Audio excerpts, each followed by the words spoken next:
السلام علیکم۔ بسم اللہ الرحمن الرحیم۔ آج ہم جس موضوع پر گفتگو کر رہے ہیں وہ ہے صوفیزم، اور صوفیزم ایک بڑا وسیع موضوع ہے اور حساس بھی ہے، لہذا اس پہ ہمیں تو جو ہے ملکہ یا کمال حاصل نہیں ہے کہ ہم اس وسیع موضوع پر اظہار خیال کر سکیں، لہذا حافظ ادریس صاحب سے ہم جاننا چاہیں گے کہ وہ اس بارے میں کیا فرماتے ہیں۔ مہربانی، شکریہ۔ ویڈیو کو اینڈ تک ضرور دیکھیے گا، آپ کی مہربانی ہوگی۔ مد نظر رکھتے ہوئے مختلف انداز میں اہل تصوف کے بارے میں بتایا ہے، تصوف کی تعریف کی ہے۔ بعض حضرات کہتے ہیں کہ اہل تصوف وہ لوگ ہیں جو اصحاب صفہ کے طریقے پر ہوں۔ اصحاب صفہ صحابہ کرام کی وہ جماعت تھی جو آقا علیہ الصلوۃ والسلام کی بارگاہ میں ہمیشہ رہا کرتی تھی اور آقا علیہ الصلوۃ والسلام سے علم دین حاصل کیا کرتے تھے، اخلاق حسنہ اخذ کیا کرتے تھے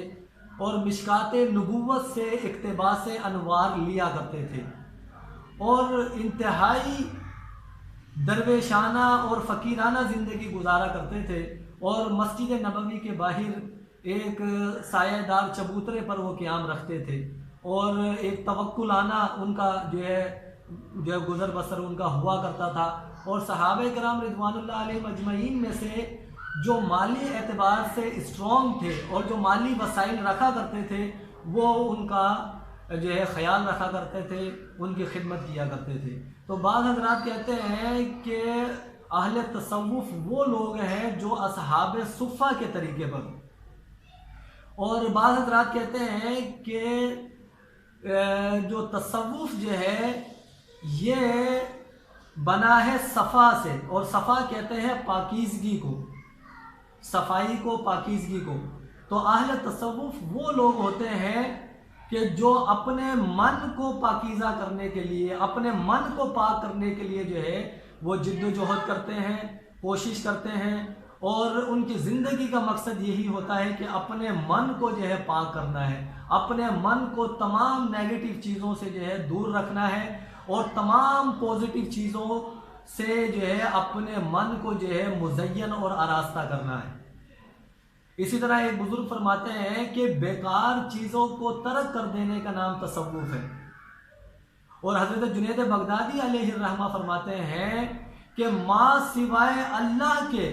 باقی ہر چیز کو ترک کر دینا، ہر چیز کو چھوڑ دینے کا نام تصوف ہے۔ تو یہ مختلف حضرات نے تصوف کے بارے میں اپنے جو ہے اپنے نظریات جو ہے بیان کیے ہیں، لیکن جو تحقیقی بات جو ہے وہ یہ ہے کہ تصوف جو ہے اس کی اصل ہے احسان،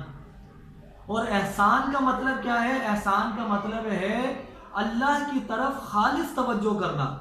اور آقا علیہ الصلوۃ والسلام نے احسان کی تعریف ان الفاظ میں فرمائی کہ ان تعبد اللہ کأنک تراہ فإن لم تکن تراہ فإنہ یراک، کہ تو اپنے رب کی بندگی، اپنے خدا کی بندگی اس انداز میں کرے اور ایسے کرے کہ گویا کہ تو اس ذات کا مشاہدہ کر رہا ہے، تو اس ذات کو دیکھ رہا ہے، اپنے رب کے جلووں میں کھو کر، اور اپنے رب کے جلووں میں کھو کر اس کو یاد کرنا اور اس کی بندگی کرنا، اس کی عبادت کرنا، اس کی پرستش کرنا جو ہے یہ احسان ہے، اور یہ احسان کا سب سے اعلیٰ درجہ ہے۔ اور احسان کا ادنا درجہ یہ ہے کہ اگر تجھے یہ قلبی کیفیت حاصل نہیں ہے کہ تو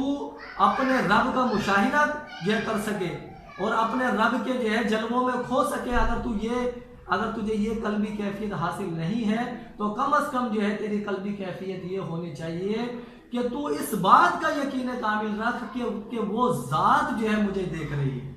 اور یہ بھی کوئی چھوٹا مقام نہیں ہے کہ اگر ہمیں اس بات کا یقین کامل ہو جائے کہ وہ ذات جو ہے ہمارے ہر عمل کو دیکھ رہی ہے اور میرے ہر فعل کو دیکھ رہی ہے، تو سامعین ذی وقار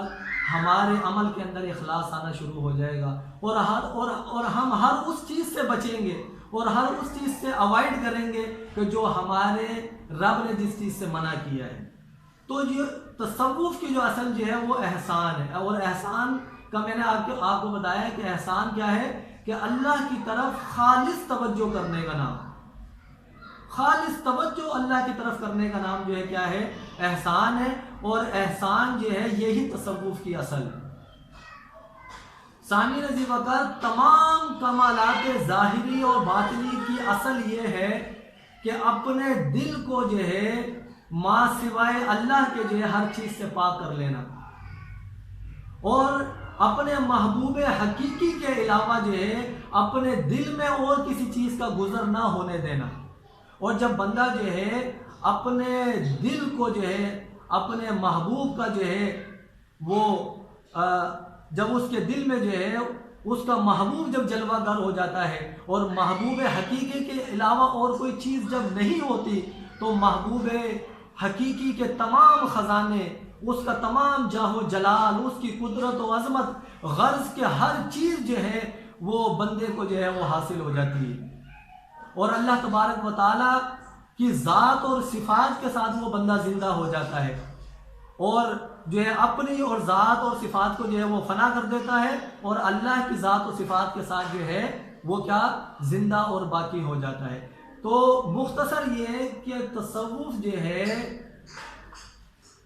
وہ زینہ ہے، وہ سیڑھی ہے جس پر چڑھ کر انسان جو ہے تمام کمالات ظاہری اور باطنی کے معراج پر فائز ہوتا ہے، اور اس زندگی میں اپنے آنے کے مقصد کو جو ہے وہ کما حقہ جو ہے وہ ادا کرتا ہے۔ یہی تصوف ہے